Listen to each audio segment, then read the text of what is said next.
Pozdrav svima, evo u današnjem videu ću vam pokušati objasniti zašto je važno navlažiti svaku podlogu prije ugradnje betona. Mnogi to rade, a nisu ni svjesni zašto, a neki to preskaču jer misle da nije potrebno. I zato ostanite do kraja videa da saznate zašto je to važno, a usput se možete i pretplatiti na moj kanal.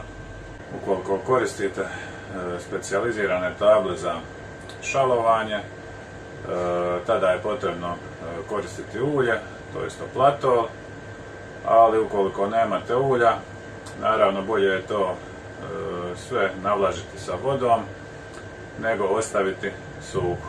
Ukoliko vam je podloga zemlja, tampon, beton pa čak i stiropor, tada je jako važno uzeti crijevo i nakvasiti površinu, to jest navlažiti.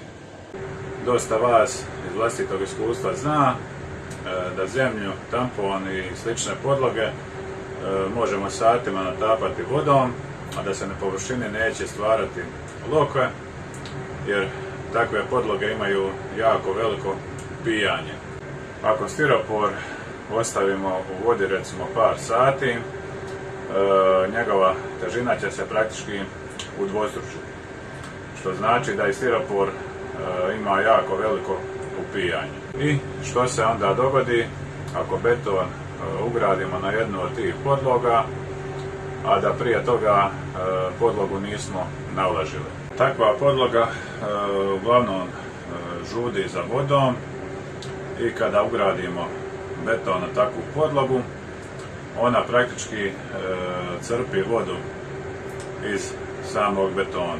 Beton u sebi ima dovoljno vode da bi se hidratacija cementa obavila bez problema, ali prilikom ugradnje betona na jednu od tih suhih podloga dolazi do isisavanja vode iz samog betona, jer takva podloga je praktički žedna i što radi, usisava vodu iz betona.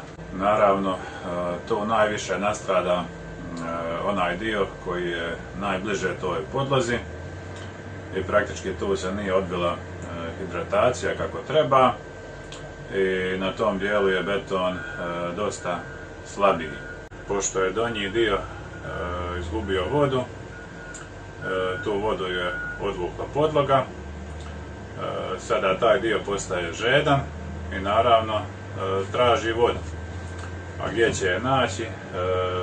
Naći će u gornjim slojevima betona i povući prema dolje. I zato ako je beton tanji od 10 cm, možete očekivati nešto slabiju čvrstoću i površinsko pucanje. Ali ako je tanji od 5 cm, pa gotovo sigurno ćete imati površinsko pucanje ako prije toga podlogu niste navlažili.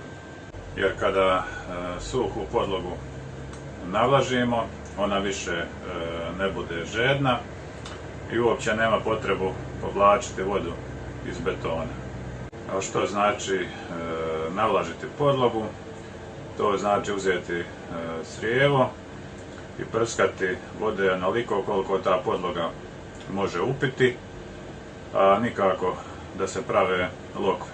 Znači beton će upiti manje vode, a tampon mnogo više. Za podloge koje ne upijaju vodu koristite ulje, to jest oplatol, i to je to. Veliki pozdrav svima!